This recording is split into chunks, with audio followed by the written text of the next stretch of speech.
Quem achou, diga amém? Amém. Então vamos ler. E quando orares, não sejas como os hipócritas, pois se comprazem em orar em pé nas sinagogas e às esquinas das ruas, para serem vistos pelos homens. Em verdade, eu vos digo que já receberam o seu galardão. Mas tu, quando orares, entra no teu quarto, fecha a tua porta e ora ao teu Pai que está em secreto. E o teu Pai, que vê em secreto, recompensará publicamente. E a igreja pode ser assentada no glória a Deus. Glória a Deus, aleluia, Jesus.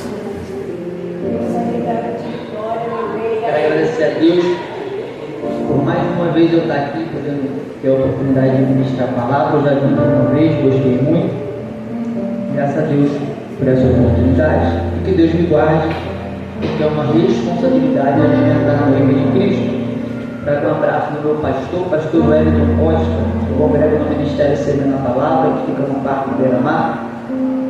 Comuniquei o meu pastor Jovinha, ele deixou um abraço para a igreja. Gente, me preste o ouvido dos irmãos para eu compartilhar algo dentro desse texto aqui com vocês, que eu quero não passar do horário, e eu quero trazer algo que seja de ensinamento da parte de Cristo. Esses versículos que nós lemos está introduzido na Bíblia, na fala de Jesus, para trazer um ensinamento. O versículo 5, Jesus vai dizer: quando orares. Então a matéria desse ensinamento é a oração. Sabemos que não é uma matéria que todos gostam, porque não é novidade. Todos que vêm para a igreja, nós sabemos que nem é todos que gostam de levar uma vida de oração. Mas sabemos que a oração não é opcional, é necessária. Para ter uma vida com Deus, há uma necessidade de levar uma vida de oração. Então Jesus traz uma instrução dizendo: quando orares, não seja como os hipócritas. Jesus vai falar sobre o comportamento de alguém, e a instrução de Jesus para a nossa vida é: quando for orar, não seja como esses hipócritas. Há alguma pessoa dentro desse texto que tem um comportamento reprovado pelo céu. Jesus introduz essas pessoas aqui para nos trazer um ensinamento.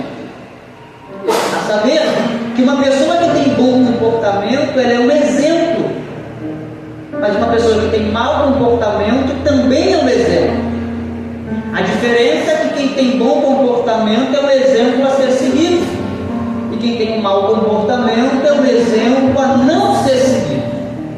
E Jesus pega essa pessoa que é um exemplo a não ser seguido e introduz aqui para extrairmos um aprendizado. Há uma frase que diz hoje em dia que o inteligente aprende com o seu próprio erro, e o sábio aprende com os erros dos outros. Se essa frase é uma verdade, Jesus está instruindo a nós sermos sábios, porque Jesus pega o erro de alguém e introduz aqui para nos trazer um aprendizado. Isso faz a gente entender que até do erro de alguém dá para extrair alguma coisa positiva. Isso também me faz refletir, saber que quando eu descubro o erro de alguém, o propósito não é eu expor, mas eu extrair um aprendizado para não cair no erro também.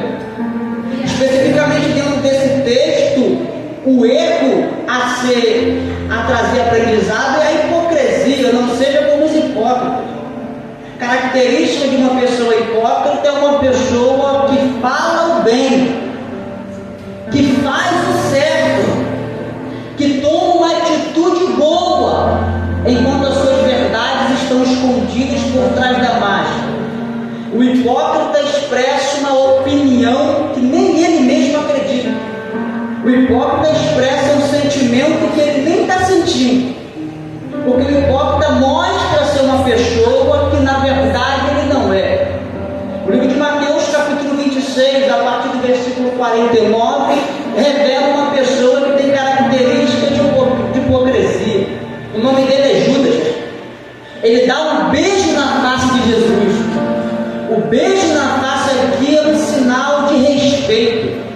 1 Samuel capítulo 10, quando Samuel vai ungir Saul a rei, ele dá um beijo na face de Saul, sinal de respeito. O livro de Salmos, de número 2, o epígrafe do texto é o triunfo do reino messiânico. No versículo 12, todos os reis beijam o filho, sinal de respeito. Então, quando Judas beija Jesus, é um sinal de respeito. Quem está olhando, está aprovando a atitude de Judas, porque é um sinal aprovado, é um sinal de respeito. Só que por trás dessa verdade, Judas tinha chamado os principais sacerdotes e falou: quando eu der um beijo na face dele, é esse que vocês prendem. Esse vai ser o sinal da traição. Judas beija na face, todo mundo vê e enxerga. Esse é um sinal de respeito da época. Mas por trás dessa verdade existe a realidade, que Judas usou o beijo na face como um sinal de traição. O que Judas queria? Trair. Mas a traição de Judas não é aceitável por todos. Porém, o beijo na face ninguém reprovava, todo mundo aceitava. Então, já que Judas percebe que a atitude dele não vai ser aceitada por todos, Judas maqueia a atitude dele como um sinal em que todos vão aceitar. Porque quando o hipócrita entende que a atitude dele não vai ser aceita, ele maqueia a atitude dele com alguma atitude em que todos vão aceitar.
Então pega as mulheres do sol. Gente, tem gente que está perdendo guerra sem perceber que está dentro da guerra. Ó, um sinal disso está em Mateus capítulo 16. Jesus vira para os discípulos e fala para eles assim: é necessário padecer, eu vou sofrer, vão me pegar, por 3 dias eu vou padecer. Olha só, um olhar natural. Jesus está falando para os amigos dele: eu vou sofrer, vão me humilhar, vão me ferir, vão tirar minha vida. Aí Pedro, como amigo, que isso, Jesus? Não permita que isso aconteça com o Senhor. Eu olhei para o texto e falei: Jesus, a intenção de Pedro é boa, é ser um amigo que quer ver o outro sofrendo. Jesus está falando que vai sofrer e o amigo está dizendo: não permita que isso aconteça com o Senhor. Jesus vira para Pedro e fala assim: para trás de mim, Satanás. Para Jesus, Satanás, com uma atitude boa, ele quem disse que Satanás apresenta uma atitude ruim para poder tentar te derrubar?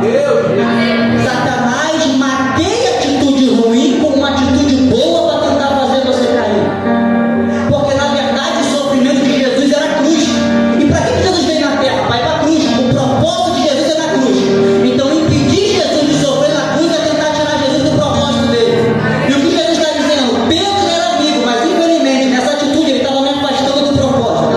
E quer saber quem é verdadeiro amigo teu? Não é aquele que te abraça, é aquele que te aproxima ou te afasta do propósito do céu. Se está afastando do propósito, tem que ter discernimento para você saber como tratar essas pessoas. Aí eu te falo: lembra do endemoniado de Gadara? Possesso, quebrava grilhões, ficava correndo para um lado e para o outro, se cortava com pedra.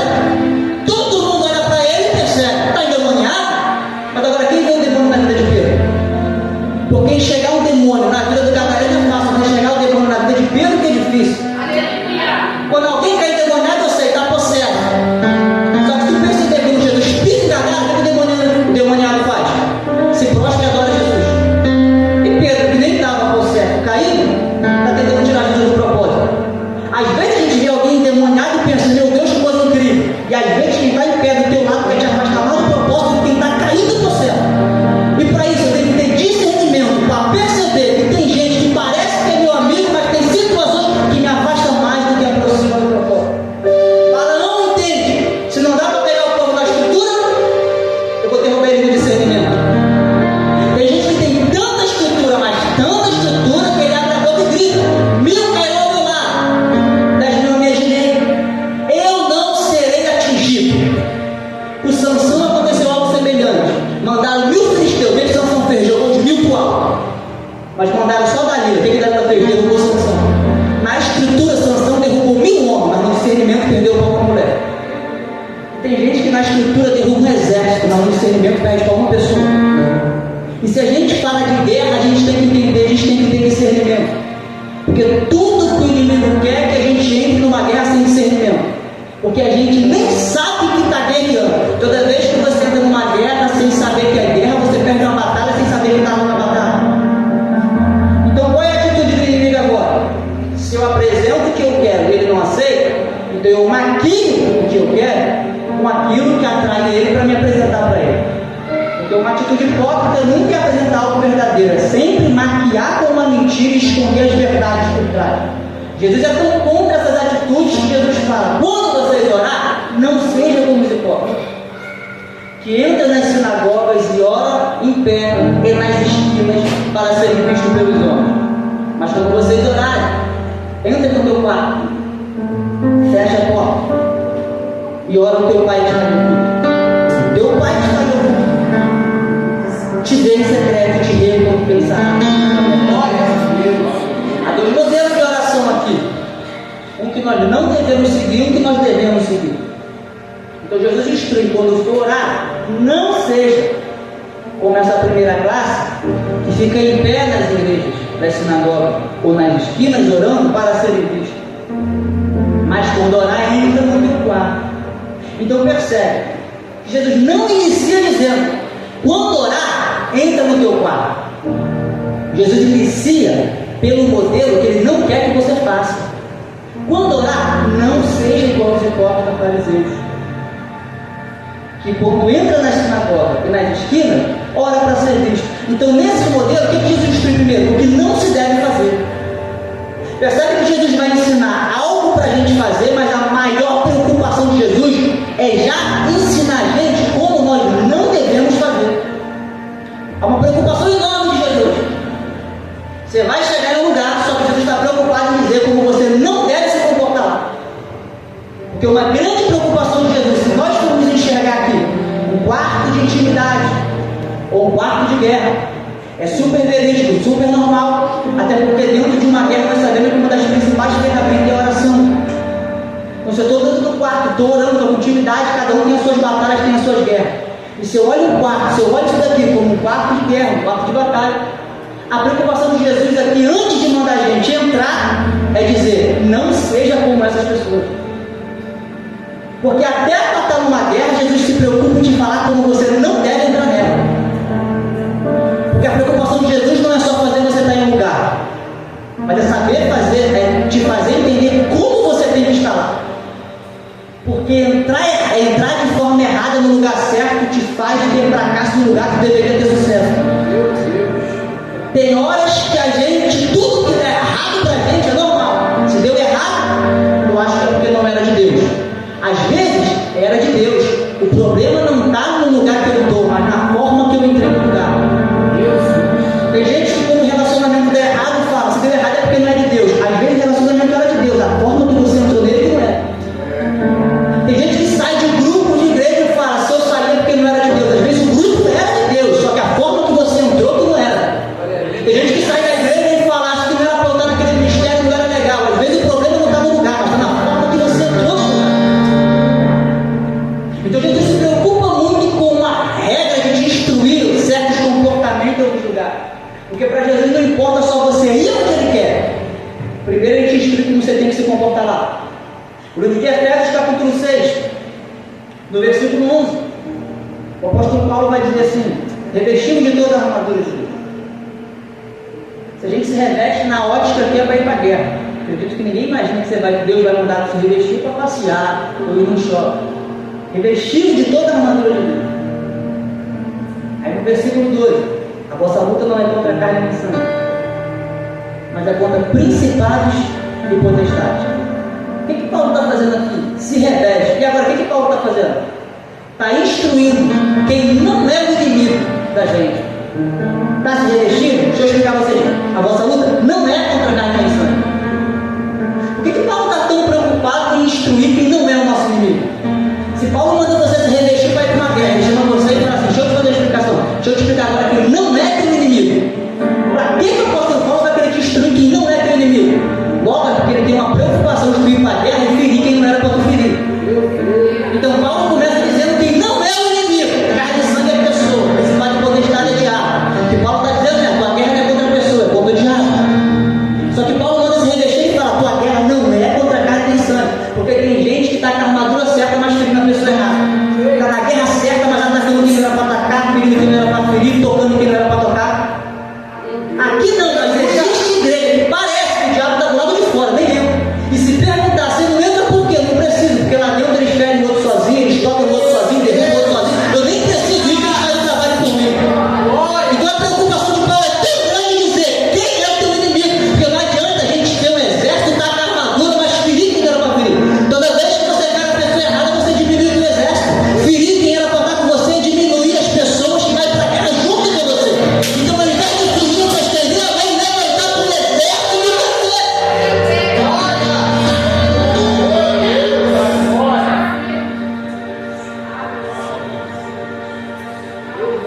Aí Jesus fala assim, quando orares, não seja como os hipócritas para Deus que ora nas esquinas para serem vistos pelos homens. Glória. Mas vocês entram no teu quarto e fecham a porta Aleluia. e oram em secreto. O teu pai que te vê em secreto te recompensa publicamente. Aleluia. Glória.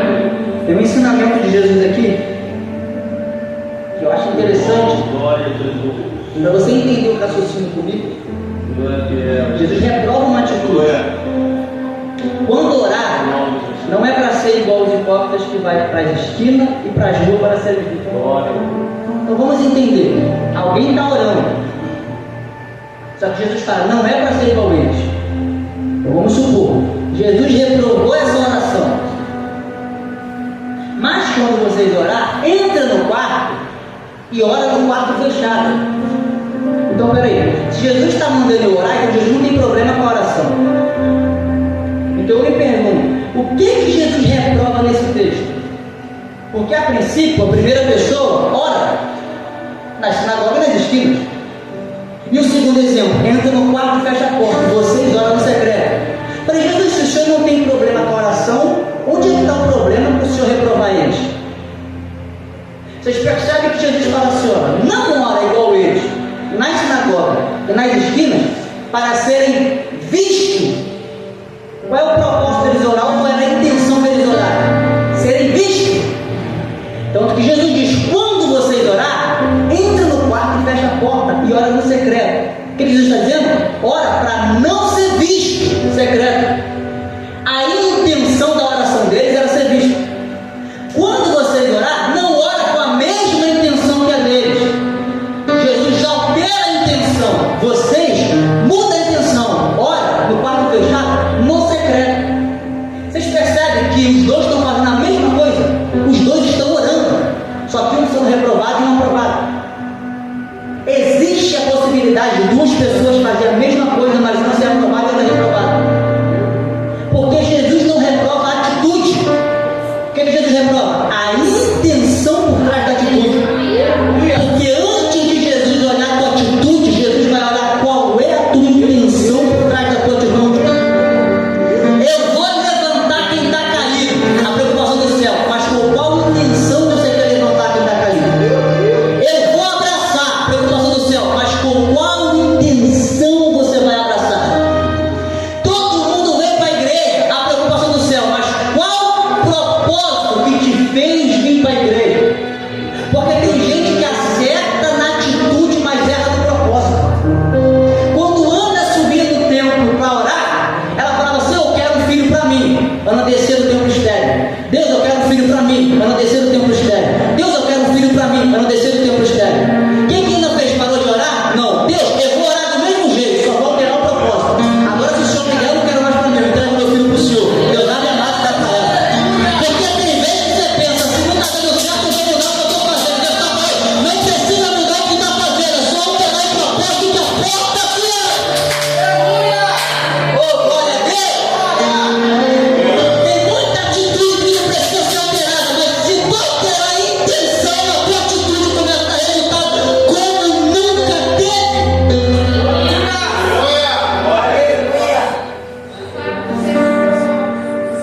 Você veio aqui orar, você veio aqui pedir. Quando tu estiver pedindo e não estiver dando certo, primeiro não mude o que tu está pedindo, mas altera a intenção daquilo que tu está pedindo.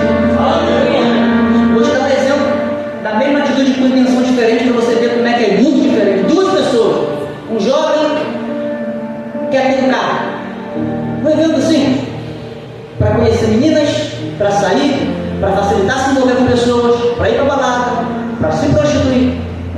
Do outro lado tem outro jovem que quer ter um carro. Ô Senhor, tem irmã na igreja que tem dificuldade de ir para o culto, se o Senhor me desse um carro facilitado, eu ajudava ela a chegar no culto. Ou quando for subir um monte, eu posso levar a galera para todo mundo buscar junto. Quem se acha que é mais fácil Deus abençoar com o carro? Percebe que já está pedindo carro, a diferença é só a intenção. Intenção altera todo o sentido daquilo que está sendo pedido. Tiago capítulo 4, versículo 3 explica melhor. Ele fala assim, pediste, mas não recebeis porque pediste mal.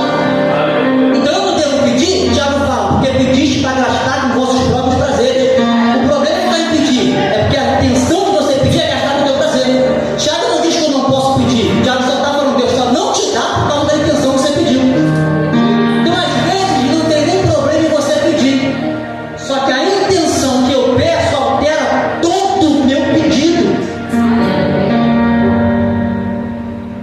Entra no teu quarto, fecha a porta e ora, oculto, secreto, e no momento de intimidade, cada um tem o seu secreto, cada um tem a sua intimidade, cada um tem as suas guerras, cada um tem os seus problemas.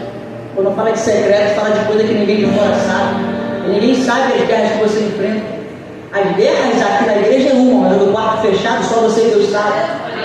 Só que até para a gente vencer uma guerra, até para vencer, quando você entrar numa guerra, você fala: Deus, qual a intenção que eu quero vencer essa guerra? Porque até a intenção de você entrar na guerra vai alterar o resultado da guerra que você está entrando. Você quer vencer, mas você só quer saber, mas por qual intenção? Para algumas pessoas, a guerra é um casamento, é trazer o marido para a igreja. A guerra que ela está enfrentando é a restauração da família. A guerra é uma porta de emprego. Para cada um é uma coisa. Mas tem gente que fala: se o Senhor fizer fulano voltar para mim, eu vou esfregar na cara desse fulano. Se o Senhor me der alguma coisa, eu vou provar que eu sou. Se a tua intenção for ruim, tua guerra vai ser de fracasso. Porque até a tua intenção de entrar na guerra vai dizer se tu vai sair dela vencedor ou não. Entra no teu momento de intimidade com Deus. Entra na guerra junto com Deus. Mas a intenção que faz você entrar numa guerra é o que vai dizer se você vai sair vencedor dela ou não. Eu não quero estender muito.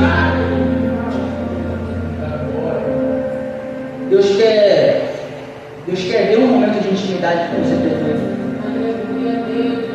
Deus quer que você tenha um momento de intimidade com Ele. E às vezes não é nem pelo que você fala. Percebe que Deus está falando, Jesus está falando aqui: entra no quarto, fecha a porta, vai para o mundo. Eu só quero ver que você tem coragem de se separar de todo mundo e está em um momento separado com Deus. A prova disso aqui, gente, é: se você falar com alguém, a lógica é alguém te escutar, sim ou não? É a lógica. Olha o que o texto diz: entra no quarto, fecha a porta e conversa com o meu pai. E Deus que te vê, que te ouve no secreto, e Deus que te vê no secreto. Percebe que Jesus está falando: vai lá e ora. E nem fala que Deus está ouvindo. O texto fala assim: ora no secreto. E Deus que te vê. Mas se está mandando orar, a lógica era falar: e o meu pai que está te ouvindo. Mas ele fala: e Deus que te vê. Que a preocupação de Deus não é nem o que você vai falar lá, é o fato de te ver no momento de intimidade. Porque antes de você falar, Deus já sabe o que você vai falar. Até porque quando a tua intenção é boa, antes de você falar, tem um momento que Deus vai te dar o que você quer. Você lembra de Ana? A Bíblia fala que quando Ana orou, nem saiu palavra, ela só estava do lado e a mão dela foi aberta. Porque tem oração que você não precisa nem abrir a boca para falar, porque Deus conhece as palavras antes de chegar no teu coração. Tem gente que com a intenção errada vai falar muito e não vai receber nada. Tem pessoas que com a intenção certa, antes de abrir a boca, Deus já vai estar abençoando. Busca ter intimidade.